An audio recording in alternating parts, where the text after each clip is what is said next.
Muy buenas a todos lectores, bienvenidos un día más a la Biblioteca de David. Como podéis ver en el título, hoy vamos a hablar de Crimen y Castigo, de Dostoyevski. Pero vamos a afrontar este resumen, o no sé si me atrevería a llamarlo resumen, reseña, podéis ponerle el adjetivo que vosotros queráis.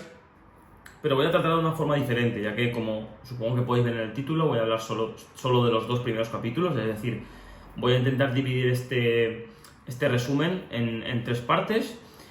El libro se divide en 6 capítulos y un epílogo, entonces hoy vamos a tratar un poco los dos primeros capítulos, que son los que justo terminé ayer de leer, y también quiero hacer una pequeña introducción hablando un poco de en qué situación escribió Dostoyevski esta obra y también a qué otras obras me ha recordado por el estilo, ya que obviamente Crimen y Castigo es una obra muy extensa, en este formato tiene un poco más de 800 páginas, pero bueno, 800 páginas si le quitamos un poco el prólogo, etc. Y digamos que en muchos aspectos me está recordando a alguna otra obra de Dostoyevski en particular, pero también otras obras de otros autores, ¿no? Y algunos puntos que puedo ver en común. Así que vamos a ello y vamos a hablar de Crimen y Castigo.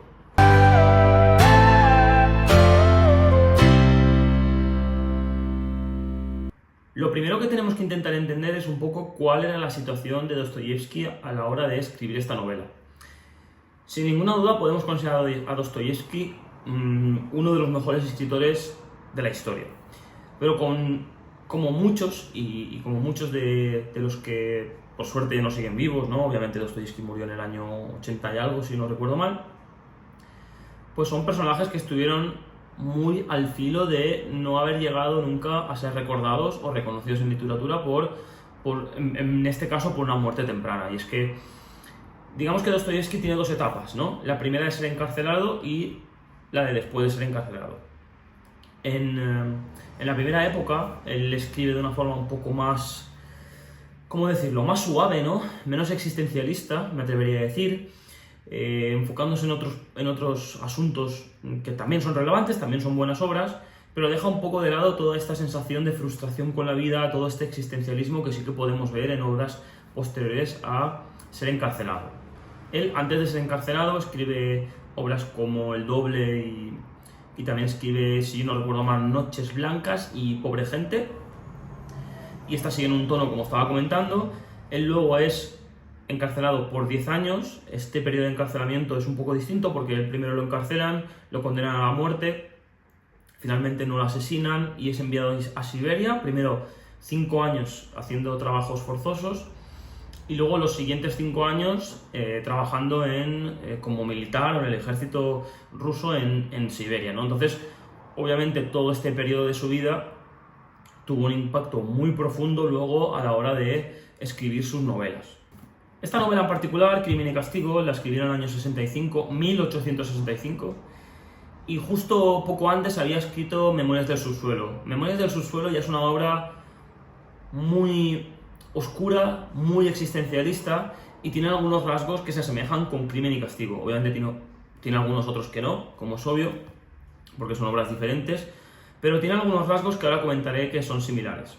Pero sin más dilación, porque tampoco quiero que esta primera parte del vídeo se centre en exceso sobre el autor, quería solo ponerlo un poco en contexto. Algún día en un futuro haré un vídeo mucho más específico hablando sobre Dostoyevski, pero hoy tampoco quiero contar toda la vida de Dostoyevski ni hablar de todas sus obras. Hoy vamos a centrarnos en Crimen y Castigo y voy a intentar, antes que nada, hacer unas pequeñas similitudes con otras obras que yo he leído. Antes comentaba sus similitudes con Memorias del Subsuelo, una obra que también es muy oscura, una obra en la que vemos al personaje en una situación muy similar. Nosotros nos encontramos en Crimen y Castigo con Raskolnikov. Tengo aquí una agendita porque voy a ir mirando algunas cosas, porque si no, pues uno no se acuerda de todo.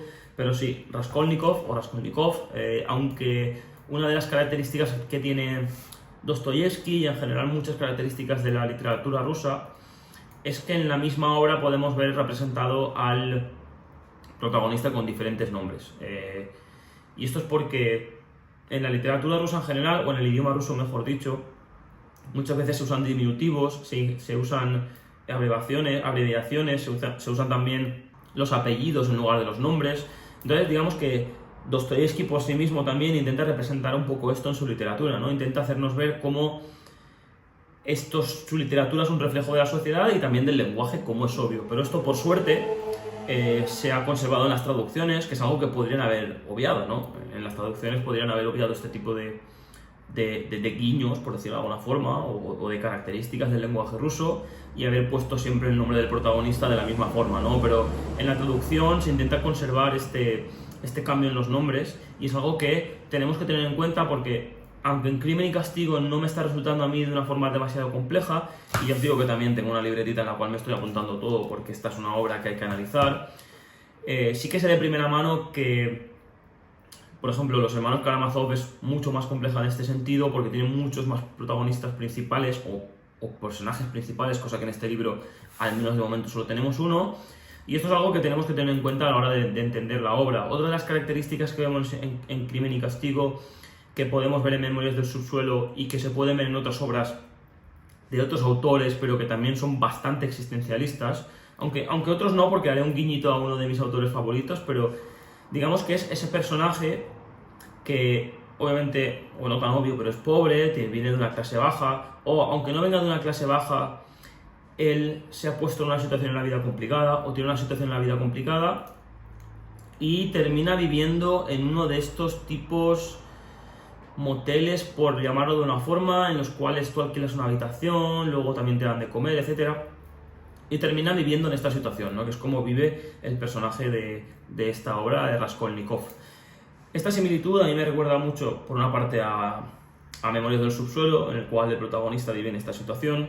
A mí también me recordó un poco, aunque no es de la misma forma, pero tiene similitudes con el lobo estepario. Es más, el lobo estepario creo que vive prácticamente de una forma similar. Lo único que en lugar de ser en un hotel tiene como una habitación alquilada. Luego también tiene algunas similitudes con este tema con esta sensación de que esta habitación alquilada tiene tanta importancia, ¿no? Como es que esta habitación que no es mía, pero es mi único asilo. Lo vemos en estas obras. También lo vemos en la Metamorfosis de Kafka, de una forma mucho más obvia. Y por último, a una obra que me recuerda mucho, que está mucho más alejada de estos tres autores, es Sueños de Bunker Hill, ¿no? De Fante. Ya sabéis que soy muy fan de Fante, lo tengo que mencionar en prácticamente todos los vídeos.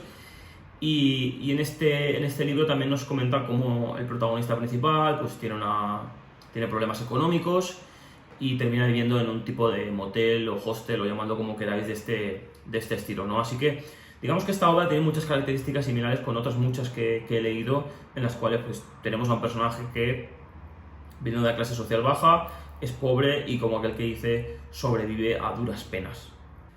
Dicho esto, voy a empezar a hablar directamente ya un poco más en profundidad de estos dos primeros capítulos de la obra, o estas dos primeras partes, porque al final no sé si lo pone por capítulos o por partes, pero bueno, como comentaba, hay 6 partes, y vamos a intentar hablar con los menores spoilers posibles de las 2 primeras partes, pero como podéis entender, si queréis llegar, como siempre digo, si queréis llegar lo más vírgenes al libro, pues intentad, lo mejor quizá es que no veáis este vídeo, no veáis lo que continúa de este vídeo.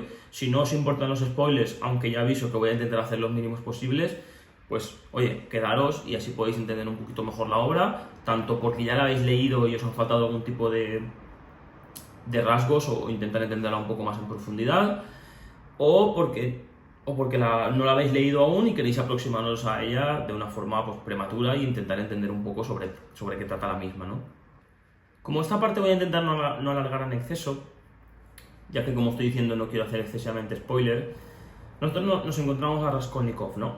Es un personaje que vive en unas situaciones complejas, el cual tiene muchas deudas porque debe dinero en el sitio donde vive, y que a la vez tiene algún tipo de enfermedad. No acabamos de entender, o yo al menos no acabo de entender, si es una enfermedad que proviene de sus problemas económicos y de sus problemas sociales, una persona bastante inadaptada a la sociedad, cosa que se va a desarrollar más con el tiempo y con la obra, o estos problemas son causados por el tipo de crimen que quiere cometer, ¿no? De antemano, nosotros prácticamente nada más empezar la obra, ya vemos que él quiere cometer ese crimen, ¿no? Él comete un crimen, obviamente aquí tampoco la obra se llama Crimen y Castigo, así que podemos entender que va a suceder un crimen, pero ya vemos a una persona con sensaciones enfermizas, ¿no? Con sensaciones de una persona que alucina, que no termina de tener claro qué es lo que tiene que hacer o qué es lo que está haciendo. Y esto lo lleva a pues, prácticamente a una paranoia, ¿no? Sobre todo, creo que es justo antes de que cometa el crimen, vemos como él vive un sueño tan lúcido, está tan emparanoiado y está tan loco en ese momento que cree que es real, ¿no? Y en la propia obra se nos cuenta como real, pero luego vemos que él está soñando, ¿no? Y él está soñando, pero él todo esto lo tiene como súper... ¿cómo decirlo? Dentro de esta paranoia suya que no está claro si él... no está del todo claro si esta paranoia viene de antemano o viene por el crimen que quiere cometer, ¿no? Y lo que podemos ver es que esta locura que él tiene antes de cometer el crimen, una vez el crimen se comete, no desaparece, sino que se acentúa, ¿no? Vemos como esta locura que él tiene se empieza a convertir en enfermedad. Vemos como él empieza a estar enfermo, empieza a tener incluso fiebre, empieza a delirar incluso más. Empieza a no ser consciente de lo que le ha contado al resto de personajes que van apareciendo en la obra. Él no termina de saber si le ha contado algo que no toca a uno, si el otro se ha enterado o no. Pero aunque esto se pueda tratar de alguna forma o se pueda llegar a entender como un signo de que él siente una culpa, a mí no me lo parece. A mí me parece que él en ningún momento se siente incluso culpable, ¿no? A la hora de realizar el crimen, cuando él lo realiza, siente incluso asco por la gente a la que está realizando el crimen, ¿no? No le importa, no le termina de importar a quién asesina o a quién deja de asesinar, y lo único que él entiende es que es un poco indiferente a estas situaciones, ¿no? Que matar a alguien, pues bueno, da igual, si esta gente, total, eran prestamistas, eran gente que tampoco hace ningún bien a la sociedad, etcétera, etcétera, ¿no? Y esto parece que él como que lo tiene asumido, ¿no? Vemos como una parte de él que todo esto lo tiene asumido, que él no siente ninguna culpa real a la hora ni de realizar el crimen ni posterior, no se arrepiente, no da ninguna señal de arrepentimiento, pero sí que, de alguna forma, todo esto que él ha hecho, a la vez que todo esto se termina enfocando en una parte más de sensación de que no quiere que lo pillen, porque claro, empiezan a suceder cosas en su alrededor y él no termina de tener claro si a él lo están investigando o no, qué es lo que está sucediendo, si alguien sospecha de él. Entonces todo esto a él le crea una locura, ¿no? Pero sí que es verdad que aunque todo esto le crea esta locura y ese tipo de enfermedad que se termina transmitiendo de una forma física, de sentirse mal, sentirse con fiebre, etc., en algunas situaciones también podemos ver cómo sucede todo lo contrario, y me explico. Vemos como el protagonista, de alguna forma, intenta cómo darle valor al crimen que ha cometido. Porque vemos que en un punto de la obra, como que alguien está criticando cómo se ha realizado el crimen, como diciendo, pues que este crimen ha sido súper chapucero, la persona que ha hecho esto no tenía ni pajolera idea, era un imbécil, bla, bla, bla, bla, bla, bla. Y vemos como él, de una forma en la cual obviamente luego se arrepiente, no puede morderse la lengua y intenta defender al criminal. Obviamente es él, pero el resto de personas no saben que es él, ¿no? Pero él como que intenta defenderlo de alguna forma. Pero digamos que podemos tener tres claves importantes, ¿no? La pobreza del protagonista principal, Raskolnikov, una pobreza que tampoco acabamos de entender si proviene de toda esa sensación que tiene él de ser un poco antisistema, o es que él es antisistema porque ya era pobre, ¿no? O es una situación que pues, cada uno puede sacar sus propias conclusiones, dada que no se nos deja entrever si él es de esa forma o se comporta de esa forma porque la sociedad lo ha dejado de lado o es que él ha querido dejar de lado la sociedad.